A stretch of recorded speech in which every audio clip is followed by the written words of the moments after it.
बच्चों, आज हम पढ़ेंगे कक्षा 9वीं की विज्ञान अध्याय 1 हमारे आसपास के पदार्थ, मैटर इन अवर सराउंडिंग्स। तो शुरू करते हैं। विज्ञान शुरू से पढ़ना बहुत जरूरी है।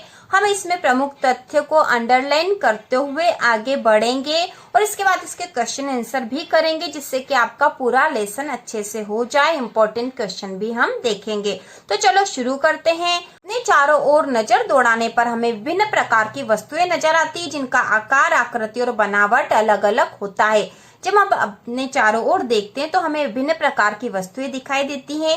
इस विश्व में प्रत्येक वस्तु जिस सामग्री से बनी होती है उसे वैज्ञानिकों ने पदार्थ का नाम दिया है। तो पदार्थ का नाम किसे दिया गया है? कोई भी सामग्री या कोई भी वस्तु जिस सामग्री से बनी हुई है उसे सभी को, उन सब सामग्री को ही पदार्थ कह दिया जाएगा। जिस हवा में हम श्वास लेते हैं, जो भोजन हम खाते हैं, पत्थर, बादल, तारे, पौधे, पशु, यहाँ तक कि पानी की एक बूंद या रेत का एक कण, ये सभी पदार्थ हैं। ध्यान देने योग्य बात यह है कि ऊपर लिखी सभी वस्तुओं का द्रव्यमान होता है और ये कुछ स्थान घेरती है। तो पदार्थ वह वस्तु है, ठीक है, वह वस्तु है जिसमें द्रव्यमान होता है, ठीक है, द्रव्यमान होता है और वह स्थान भी घेरती है। प्राचीन काल से ही मनुष्य अपने आसपास को समझने का प्रयास करता रहा है। भारत के प्राचीन दार्शनिकों ने पदार्थ को 5 मूल तत्वों में वर्गीकृत किया है। वे थे पंच तत्व जिन्हें कहा जाता है और वे हैं वायु, पृथ्वी, अग्नि, जल और आकाश। उनके अनुसार इन्हीं पंच तत्वों से सभी वस्तुएं बनी हैं, चाहे वो सजीव हो या निर्जीव। अब आगे पढ़ेंगे पदार्थ का भौतिक स्वरूप। पदार्थ कणों से मिलकर बना होता। तो पदार्थ तो हमने देख लिया कि पदार्थ क्या होता है। कोई सी भी वस्तु जिस सामग्री की बनी है उस सभी सामग्री को पदार्थ का नाम दे दिया गया है। लेकिन इसके साथ ही हमें यह भी पता होना चाहिए कि पदार्थ जो है उसमें द्रव्यमान होता है और वह स्थान भी घेरता है। अब हम आगे पढ़ेंगे। बहुत समय तक पदार्थ की प्रकृति के बारे में 2 विचारधाराएं प्रचलित थी। एक विचारधारा का यह मानना था कि पदार्थ लकड़ी के टुकड़ों की तरह सतत होते हैं, परंतु अन्य विचारधारा का मानना था कि पदार्थ रेत की तरह के कणों से मिलकर बने हैं। तो यहाँ पर एक क्रियाकलाप दे रखा है कि पदार्थ किससे बना है, यह हमारे लिए इतना आवश्यक नहीं है। हम आगे बढ़ेंगे। क्रियाकलाप दे रखे हैं। पहला यह है कि जल में जब हम नमक घोलते हैं तो जल के कणों के बीच रिक्त स्थान में नमक के कण घुल जाते हैं। और दूसरा है पोटेशियम परमैंगनेट के क्रिस्टल यदि हम जल में घोलेंगे, पोटेशियम परमैंगनेट के 1 या 2 क्रिस्टल यदि हम जल में घोलेंगे तो जल रंगीन हो जाएगा। इसका मतलब उन 1 या 2 क्रिस्टलों में भी बहुत से छोटे छोटे कण थे जो कि पूरे जल में आ गए हैं, ठीक है। अब आगे हम पढ़ते हैं पदार्थ के कणों के अभिलाक्षणिक गुण। पदार्थ के कणों के बीच रिक्त स्थान होता है। पहला गुण यह है कि पदार्थ के कणों के बीच रिक्त स्थान होते हैं। तो यहाँ पे क्रियाकलाप में हमने देखा कि पदार्थ के कणों में रिक्त स्थान होता है, पदार्थ के कणों के बीच पर्याप्त रिक्त स्थान होते हैं। अब अगला जो क्रियाकलाप है, यहाँ पर 2 गिलास या 2 बीकर लेना है। पहले बीकर के एक सिरे पर सावधानी से एक बूंद लाल या नीली शाई डाल दे, दूसरे में शहद डाल दे। इनको अपने घर या कक्षा के कोने में रख दे और इसमें जो भी आपको परिवर्तन होगा वह आपको देखना है, ठीक है। इसी प्रकार का एक और क्रियाकलाप यहाँ दे रखा, आप चाहे तो कर सकते हो। अब हम आगे पढ़ते हैं। पदार्थ के कण निरंतर गतिशील होते हैं, अर्थात उनमें गतिज ऊर्जा होती है। यह इम्पोर्टेंट है। पदार्थ के कण निरंतर गतिशील होते हैं, उनमें गतिज ऊर्जा होती है। तापमान बढ़ने से कणों की गति तेज हो जाती है, इसलिए हम कह सकते हैं कि तापमान बढ़ने से कणों की गतिज ऊर्जा भी बढ़ जाती है। तो पदार्थ के जो हम अभिलाक्षणिक गुण देख रहे हैं। इसके बाद है पदार्थ के कण एक दूसरे को आकर्षित करते हैं। पदार्थ के कण एक दूसरे को आकर्षित करते हैं। तो यहाँ पे हमने पदार्थ के कणों के अभिलाक्षणिक गुण पढ़े हैं। पहला है कि पदार्थ के कणों के बीच रिक्त स्थान होता है, ठीक है, रिक्त स्थान होता है। दूसरा, पदार्थ के कण निरंतर गतिशील होते हैं और पदार्थ के कण एक दूसरे को आकर्षित करते हैं। टॉपिक है पदार्थ की अवस्थाएं। तो पदार्थ की कितनी अवस्थाएं होती है? अपने आसपास के पदार्थों को ध्यान से देखें, कितने प्रकार के हैं। हम पाते हैं कि पदार्थ अपने 3 रूप में होते हैं, ठोस, द्रव और गैस। पदार्थ की अवस्था उसके कणों की विभिन्न विशेषताओं के कारण होती है। तो पदार्थ के जो 3 रूप हैं, ठोस, द्रव और गैस। पढ़ेंगे ठोस अवस्था। तो ठोस अवस्था का जो क्रियाकलाप है यहाँ पर ये बताया गया है कि हमें कुछ वस्तुएं एकत्रित करनी है, जैसे पेन, किताब, सुई और लकड़ी की छड़, और इनका एक रेखा चित्र हमें इन्हें नीचे रखकर इनके आकार इनके ऊपर पेंसिल घुमा देनी जिससे कि इनका एक रेखा चित्र बन जाएगा। फिर हमें बताना है कि क्या इनके आकार स्पष्ट है, क्या इनका आयतन स्थिर है, क्या हथौड़े से मारने, खींचने और गिराने से इन पर क्या असर होगा, यह सब बताना था।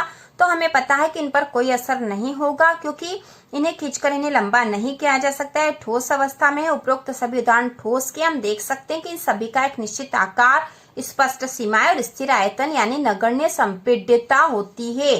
स्थिर आयतन है, संपीड्यता नहीं। खींचने पर यह आकार में नहीं बढ़ेंगे। बाह्य बल लगाने पर भी ठोस अपने आकार को बनाए रखते हैं। बल लगाने पर ठोस टूट सकते हैं लेकिन इनका आकार नहीं बदलता। इसी प्रकार यहाँ पर पूछा गया है, निम्नलिखित पर विचार कीजिए। रबर बैंड को क्या माना जाएगा? क्या खींचकर इसका आकार बदला जा सकता है? तो हाँ, इसका आकार बदला जा सकता है। यदि हम इस पर बल लगाएंगे, खींचेंगे तो यह लंबा हो जाएगा और छोड़ देंगे तो वापस उसी आकार में आ जाएगा। विभिन्न आकार के बर्तनों में रखने पर चीनी और नमक उन्हीं बर्तनों का आकार ले लेते हैं। क्या ये ठोस है? तो हाँ, ये ठोस है। स्पंज क्या है? यह ठोस है लेकिन फिर भी इसका संपीड़न संभव है। तो इस प्रकार के प्रश्नों के उत्तर हम आगे देखते हैं। सभी ठोस है क्योंकि बाह्य बल लगाए जाने पर रबर बैंड का आकार बदलता है और बल हटा लेने पर यह पुनः अपने मूल आकार में आ जाता है। अत्यधिक बल लगाने पर यह टूट जाता है। चाहे हम शर्करा या नमक को अपने हाथ में ले या किसी प्लेट या जार में रखें, इनके क्रिस्टलों के आकार नहीं बदलते क्योंकि नमक और शक्कर जो है क्रिस्टल के रूप में होते हैं और उनके आकार नहीं बदलते। स्पंज में बहुत छोटे छिद्र होते हैं जिनमें वायु का समावेश होता है। जब हम इसे दबाते हैं तो वह वायु बाहर निकलती है जिससे इसका संपीड़न संभव है। तो ये कारण थे कि ये ठोस होने पर भी ऐसा क्यों होता है इनके साथ। अब हम आगे पढ़ेंगे द्रव अवस्था। ठीक है, अब हम आगे पढ़ेंगे द्रव अवस्था। तो यहाँ बताएंगे कि द्रव का आकार नहीं लेकिन आयतन निश्चित होता है। जिस बर्तन में इन्हें रखा जाए ये उसी का आकार ले लेते हैं। द्रव में बहाव होता है, इनका आकार बदलता है, इसलिए दृढ़ नहीं लेकिन तरल होते। बहाव होता है मतलब ये बह सकते हैं। ठीक है, जैसे पानी है वह बह सकता है। ठीक है, क्रियाकलाप जहाँ पर महत्वपूर्ण होंगे तब हम उसको पढ़ेंगे, नहीं तो हम सीधे ही पढ़ लेंगे। द्रव का आकार नहीं होता, आयतन निश्चित होता है, इनमें बहाव होता है मतलब ये बह सकते हैं और इनका आकार बदल सकता है। दृढ़ नहीं लेकिन तरल होते हैं। अब हम आगे पढ़ते हैं। ठोस और द्रव का विसरण द्रव में संभव है। वातावरण की गैसें विस्तृत होकर जल में घुल जाती। विसरण मतलब उनका मिलना। ठीक है, ठोस और द्रव जो है द्रव में मिल सकते हैं, विस्तृत हो सकते हैं, जल में घुल जाती है वातावरण की गैसें। ये गैसें विशेषतः ऑक्सीजन तथा कार्बन डाइऑक्साइड जलीय जंतु और पौधों के लिए अनिवार्य होती है। तो जो पानी में रहने वाले जंतु रहते हैं उन्हें पानी से ही ऑक्सीजन और कार्बन डाइऑक्साइड मिल जाती है क्योंकि ये जल में घुल जाती है। सभी जीवधारी अपने जीवन निर्वाह के लिए श्वास लेते हैं। जलीय जंतु जल में घुली ऑक्सीजन के कारण श्वास लेते हैं। इस तरह से हम इस निष्कर्ष पर पहुंचते हैं कि द्रव में ठोस, द्रव और गैस तीनों का विसरण संभव है। ठोसों की अपेक्षा द्रवों में विसरण की दर अधिक होती है। ऐसा इसलिए है क्योंकि द्रव अवस्था में पदार्थ के कण स्वतंत्र रूप से गति करते हैं और ठोस की अपेक्षा द्रव के कणों में रिक्त स्थान भी अधिक होता है। हम पढ़ेंगे गैसीय अवस्था। सबसे पहले हमने ठोस अवस्था पढ़ी थी, उसके बाद द्रव अवस्था। अब हम गैसीय अवस्था पढ़ेंगे क्योंकि पदार्थ की 3 अवस्थाएं और तीसरी अवस्था गैसीय अवस्था। आपने कभी उस गुब्बारे वाले पर ध्यान दिया है जो गैस के एक ही सिलेंडर से बहुत सारे गुब्बारों में हवा भरता है? उससे पता लगा है कि एक सिलेंडर से वह कितने गुब्बारे भरता है। तो इस प्रकार का यहाँ क्रियाकलाप दे रखा है। हमने देखा कि ठोसों एवं द्रवों की तुलना में गैसों की संपीड्यता काफी अधिक होती है। मतलब संपीड्यता मतलब इसको यदि हम दबाएंगे तो इसका प्रसार हो जाएगा। हमारे घरों में खाना बनाने के लिए उपयोग की जाने वाली द्रवीकृत petroleum gas LPG liquid petroleum gas या अस्पतालों में दिए जाने वाले ऑक्सीजन सिलेंडर में संपीड़ित गैस होती है। आजकल वाहनों में ईंधन के रूप में संपीड़ित प्राकृतिक गैस CNG का उपयोग होता है। ठीक है, तो यहाँ पे गैसों के बारे में बताया गया है। संपीड्यता काफी अधिक होने के कारण गैस के अत्यधिक आयतन को एक कम आयतन वाले सिलेंडर में संपीड़ित किया जा सकता है, मतलब इसको दबाया जा सकता है क्योंकि गैस के जो कण होते हैं बहुत दूर दूर होते हैं और यदि हम इन पर दबाव डालेंगे तो वो कण पास पास आ जाते हैं। एवं आसानी से एक स्थान से दूसरे स्थान तक भेजा जा सकता है। हमारी नाक तक पहुंचने वाली गंध में बिना रसोई में प्रवेश किए ही हम जान सकते हैं कि क्या पकाया जा रहा है। ये गंध हम तक कैसे पहुंचती है? खाने की गंध के कण वायु में मिल जाते हैं और रसोई से फैलकर हम तक पहुंच जाते हैं। यह गंध के कण और दूर भी जा सकते हैं। पके हुए गर्म खाने की महक हमारे पास कुछ ही क्षणों में पहुंच जाती है। इसकी तुलना ठोस और द्रव के विसरण से करें। कणों की तेज गति और अत्यधिक रिक्त स्थानों के कारण गैसों का अन्य गैसों में विसरण बहुत तीव्रता से होता है।